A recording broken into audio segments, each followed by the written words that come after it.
Hello everyone, I am Sachin Takoriya और आप देख रहे हो हमारी रिएक्ट जेएस कंप्लीट सीरीज।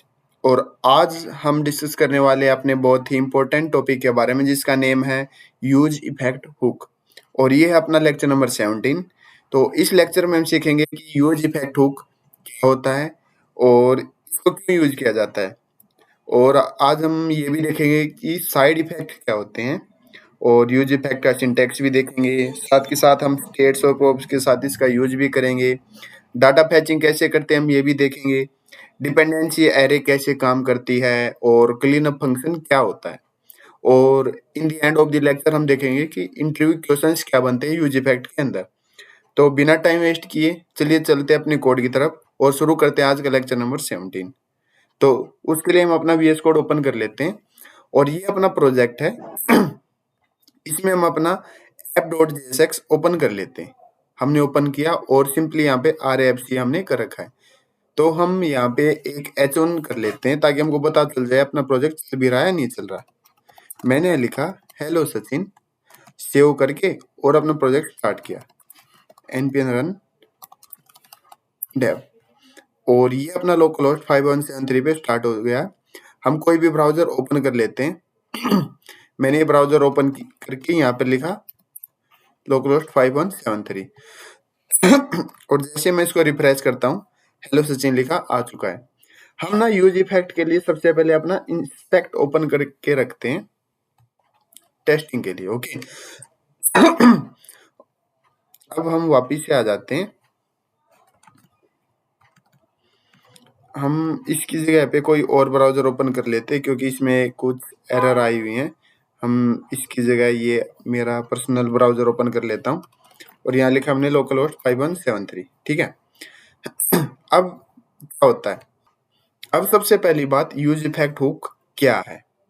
हम अपने नोट्स में आके यहाँ पर मैं आपको लिख के बता देता हूँ कि रिएक्ट में यूज इफेक्ट का यूज होता है साइड इफेक्ट हैंडल करने के लिए। कि रिएक्ट में यूज इफेक्ट का यूज होता है साइड इफेक्ट हैंडल करने के लिए। अब बात आती है कि साइड इफेक्ट क्या होते हैं। साइड इफेक्ट्स क्या होते हैं? ऐसा काम जो कंपोनेंट रेंडर होने के अलावा कुछ एक्स्ट्रा करे। ये ऐसा काम करता है जो कंपोनेंट रेंडर होने के अलावा कुछ एक्स्ट्रा काम करता है। जैसे कि एपीआई से डाटा लाना हो या टाइमर चलाना हो या इवेंट लिसनर लगाना हो, लोकल स्टोरेज यूज करना हो, हमको डोम मैनिपुलेशन करना हो, टाइम चेंज करना हो या सब्सक्रिप्शन स्टार्ट स्टॉप करना हो। ऐसे बहुत सारे यूज है। ये सभी क्या है, साइड इफेक्ट हैं। ओके। मैंने क्या बोला, एपीआई से डाटा लाना, टाइमर चलाना, इवेंट लिसनर एक्सेट्रा जो अभी मैंने बताया, ये सभी क्या है, साइड इफेक्ट है। अब बात करते हैं कि यूज इफेक्ट क्यों जरूरी है। क्या होता है कि रिएक्ट होते हैं जो कंपोनेंट का काम यूआई दिखाना है। रिएक्ट का काम क्या है, अपना यूआई दिखाना होता है। लेकिन डाटा फैच करवाना हो, ब्राउजर टाइटल बदलना हो या टाइमर लगाना हो, ये यूआई का काम नहीं है। ठीक है। ये किसका काम है, ये काम है यूज इफेक्ट का। इसलिए यूज इफेक्ट जरूरी हो जाता है अपने लिए। अब बेसिक सिंटेक्स देख लेते हैं कि इसको लिखते कहते हैं। हमने लिखना है यूज इफेक्ट, ऐसे लिखा, फिर एक फंक्शन बना दिया और इसके अंदर फिर एक एरे फंक्शन बना देंगे। एरे फंक्शन बना के और यहाँ पे लास्ट में क्या आ जाएगा, एरे आ जाएगा। ये इसका सिंटैक्स है और ये इसके लिखने का स्टाइल है। ये हो गया फंक्शन, ये हो गया डिपेंडेंसी एरे। अब चलो अपने कोड के थ्रू ही समझते हैं। अब सब कुछ कोड से ही करके सीखेंगे। हम इस स्क्रीन को क्या कर लेते हैं, थोड़ा सा बड़ा कर लेते हैं ताकि आपको अच्छे से दिखाई दे। ठीक है। हम आ गए यहाँ पे। अब क्या करते हैं, यूज इफेक्ट बनाते हैं। हमने यहाँ लिखा, आप देखते जाना और समझते जाना मैं क्यों लिख रहा हूँ ये। मैंने लिखा यूज इफेक्ट। सबसे पहले इन सजेशंस को ऑफ कर लेते हैं। मैंने इसको ऑफ कर दिया। यूज इफेक्ट लिखने का तरीका देखना, इसके अंदर बनाया मैंने एरे फंक्शन और यहाँ पर क्या बना दिया, एक एरे बना दिया, डिपेंडेंसी एरे। और इसके अंदर लिख दिया मैंने console.log और कंसोल में लिख दिया मैंने कंपोनेंट माउंटेड। ठीक है। अब इसका क्या मतलब है? इसका मतलब है जो मैंने एरे खाली छोड़ दिया ना, इसका मतलब है कि कंपोनेंट लोड होगा और सिर्फ़ एक बार ही रन करेगा, बार-बार रन नहीं करेगा। ये चेक करने के लिए हम कहाँ आ जाते हैं, अपने ब्राउज़र पे आ जाते हैं और यहाँ पर मैंने इंस्पेक्ट ओपन किया ओपन किया, अब मैं करता हूँ इसको रिफ्रेश। मैंने इसको रिफ्रेश किया। रिफ्रेश करते ही देखिए आ गया ना कंपोनेंट माउंटेड कंसोल में। मैं इसको फिर से रिफ्रेश करता हूँ, तो सिर्फ़ एक बार ही चल रहा है, बार-बार नहीं चल रहा है, ठीक है? मतलब ये सिर्फ़ एक बार चलेगा, अगर मैं इसको ऐसे खाली छोड़ देता हूँ, ठीक है? अब ये देखो, अब नेक्स्ट एग्ज़ाम्पल देखते हैं, ठीक है? मैं इसको क्या कर देता हूँ, कमेंट आउट कर देता हूँ, ताकि अलग-अलग से दिखाई दे जाए हमको। अब क्या करते हैं, हम यहाँ पे एक बटन बना लेते हैं, ध्यान से देखना। एक बटन बनाया मैंने और बटन के अंदर मैं पहले एक स्टेट बना लेता हूँ, ये काम करते हैं स्टेट, और इसके अंदर लिख लेता हूँ मैं काउंट, सेट काउंट और is equal to use state, और काउंट की क्या वैल्यू है 0, ठीक है? यूज स्टेट अपना यहाँ पे क्या हो चुका है, इंपोर्ट हो चुका है। अब इस बटन के अंदर मैं क्या कॉल करा देता हूँ, काउंट को सेव करके, यहाँ पे देखो काउंट में 0 आ चुका है, ठीक है? अब क्या करते हैं, ऑन क्लिक पर क्या कर देंगे, जो सेट काउंट की वैल्यू है उसके अंदर क्या कर देंगे, काउंट प्लस में 1 कर देंगे, ठीक है? काउंट प्लस में 1, और अब यूज इफेक्ट बनाएंगे।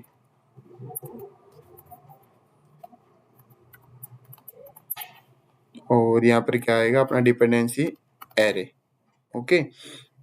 और इसके अंदर कंसोल में मैंने लिख दिया कंसोल डॉट लॉग, और इसके अंदर आ जाएगा अपना क्या लिख देंगे, मैं लिख देता हूँ काउंट अपडेटेड, और कितना अपडेट हो रहा है वो भी यहीं पे देख लेते हैं, ठीक है? और यहाँ लिख दिया मैंने काउंट, और डिपेंडेंसी एरे पास कर दिया मैंने यहाँ पे काउंट, ये वाला काउंट, ओके? अब मैं सेव करता हूँ और अपने यहाँ पे आता हूँ, काउंट अपडेटेड 1। अब जितनी बार भी बटन पे क्लिक करूंगा ना मैं, ये यूज इफेक्ट फंक्शन कॉल होगा हर बारी। देखिए हर बारी चल रहा है ना, हर बारी चल रहा है। यहाँ पे 20 हो चुके हैं, यहाँ पे भी 20 हो चुके हैं। तो इसका क्या मतलब है कि जब कंपोनेंट लोड हो ना, जब काउंट बदले तब ये यूज इफेक्ट चलेगा, ठीक है? तो इसको बोलते हैं स्टेट चेंज बाय इफेक्ट। ये स्टेट चेंज हो रही है और यूज इफेक्ट भी कॉल हो रहा है हर बारी बटन कॉल पर ही, ठीक है? अब एक चीज और देखते हैं, मैं एक और यूज इफेक्ट बना लेता हूँ। कितने भी यूज इफेक्ट बना सकते हैं हम इसके अंदर, ठीक है? और इसके अंदर मैं लिख देता हूँ console dot log runs every render. Save किया मैंने और मैं इसको रिफ्रेश करके अब रन करता हूँ। मैंने तो ये यूज इफेक्ट कॉल भी नहीं किया, फिर भी अपने आप कॉल हो गया ये। अब मैं बटन पर क्लिक करता हूँ, ये फिर से कॉल हो रहा अपने आप। बटन पर कॉल किया, ये फिर से कॉल हो रहा है। मतलब ये हर रेंडर पर कॉल होगा, ठीक है? हर रेंडर पर कॉल होगा। तो इसलिए ये नहीं कि हम यूज इफेक्ट ऐसे बना के छोड़ दें, इनके अंदर कुछ पास ना करें, तो ये अपनी वेबसाइट को स्लो कर देते हैं। तो बड़े ही ध्यान से इनको बनाना होता है, वरना अगर मान लो ये तो छोटा सा कोड है, बहुत लंबा कोड हो और हम इसको अच्छे से हैंडल नहीं कर पाए, तो जितनी बार भी पेज रिफ्रेश होगा उतनी बार ये फंक्शन चलेगा और अपने कंसोल में एरर्स वगैरह बढ़ती चली जाएंगे, हमको समझ में भी नहीं आएगा। तो ये होते हैं यूज इफेक्ट। अब ना डाटा फैच करके देखते हैं इनसे, यूज इफेक्ट से डाटा कैसे उठ के आता है, ठीक है? मैं इनको क्या करता हूँ, डिलीट कर देता हूँ ताकि आपको क्लीन कोड दिखे बिल्कुल, ओके? अब यूज इफेक्ट से डाटा लेके आएंगे, यूज इफेक्ट लिखा और इसके अंदर मैंने बना दिया एरे फंक्शन, बना दिया। और डिपेंडेंसी एरे लगाना मत भूलना। डिपेंडेंसी एरे मतलब ये सिर्फ एक बार चलेगा पेज रिफ्रेश होने पर। ठीक है, तो फैच करके लेके आएंगे। फैच लिखा अब इसके अंदर क्या आता है, यहाँ पे आएगा अपना यूआरएल। डाटा कहाँ से उठा के लेके आए, हम यहाँ से उठा लेते हैं कि प्लेस होल्डर जेसन, ठीक है। इस पे आए और हम कौन सी एपीआई उठा लेते हैं, ये पोस्ट वाली उठा लेते हैं और ये यूआरएल हम कॉपी कर लेंगे। अपने पास ये इतना सारा डाटा है, अब इसको फैच करेंगे हम और अपने कहाँ पे आए, यहाँ पे हमने पेस्ट कर दिया। पेस्ट करने के बाद यहाँ लिखेंगे लास्ट में डॉट देन, और देन के अंदर आ जाएगा रिस्पॉन्स में क्या आ जाएगा अपने पास, रिस्पॉन्स डॉट जेसन में डाटा आ जाएगा अपने पास। और फिर डॉट देन लगा के डाटा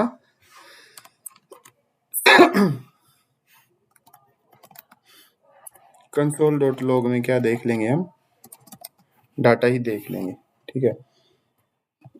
इसको मैं क्या कर लेता हूँ, फॉर्मेट डॉक्यूमेंट कर लेता हूँ।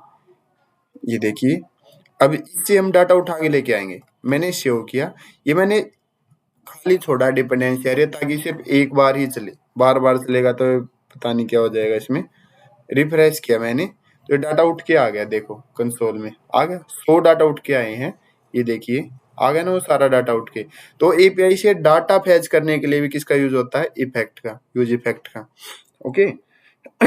अब एक ना क्लीन अप फंक्शन देख लेते हैं, बहुत ही इंपॉर्टेंट है क्लीन अप फंक्शन। ये समझ में आ गया ना।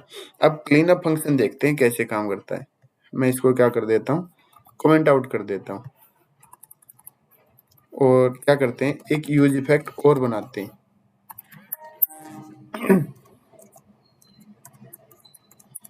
बनाया और सेट इंटरवल का यूज करेंगे, ठीक है। इसके अंदर दो चीजें होती हैं, मैंने फंक्शन बना दिया और एक तो फंक्शन बनता है और दूसरा होता है टाइम, कितने टाइम के बाद ये चेंज होता रहेगा। 1000 लिखा ना, मतलब तो 1 सेकंड पर ये चलता रहेगा, 1 सेकंड होगी, 2 सेकंड में फिर चलेगा, 3 सेकंड में फिर चलेगा, ठीक है। और इसके अंदर हम कंसोल डॉट लॉग में देख लेंगे कि क्या लिखा है, कि रनिंग लिखा है, ओके। और फिर क्या करेंगे, ये हमको क्या रिटर्न करेगा, फिर ये हमको रिटर्न करेगा, इस पे गैप दे लेते हैं हम, ये हमको रिटर्न करेगा क्लियर इंटरवल, ठीक है, क्लियर इंटरवल। और इसके अंदर हम पास कर देंगे टाइमर।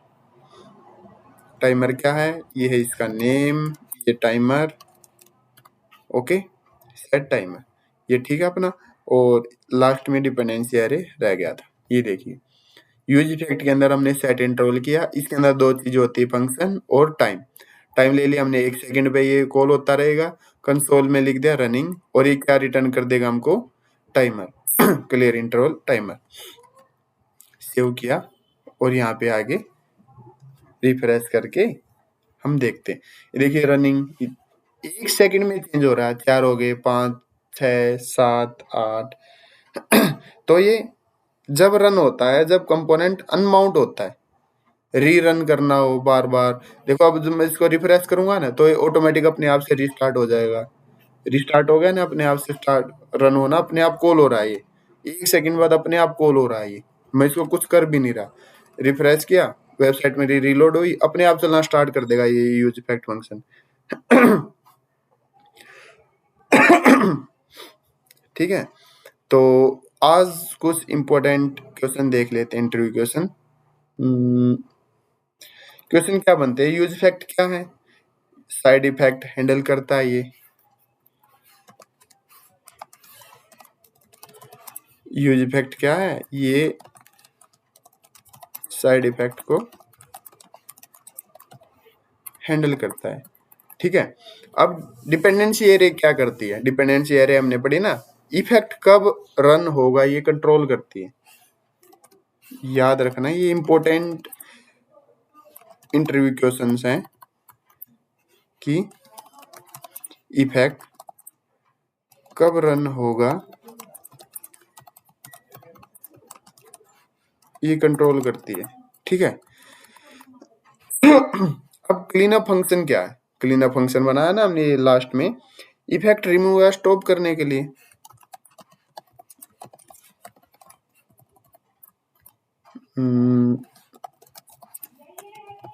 इफेक्ट रिमूव और स्टॉप करने के लिए क्लीनअप फंक्शन का यूज होता है। अब बात करते हैं कि यूज इफेक्ट असिंक क्यों नहीं हो सकता? क्योंकि इफेक्ट कॉल बैक असिंक नहीं होना चाहिए, अंदर असिंक फंक्शन यूज करते हैं। इसके अंदर असिंक फंक्शन हम यूज करते हैं, फंक्शन असिंक नहीं होता, इसके अंदर फंक्शन असिंक यूज करते हैं। ठीक है। अब एक गोल्डन सा रूल आप याद कर लीजिए कि आपको मैं बता देता हूँ कि रेंडर के बाहर जो भी काम करना है ना, रेंडर के बाहर जो भी काम करना है वो कौन करेगा? Use effect. ठीक है। तो आज के लिए बस इतना ही। Thank you, have a nice day.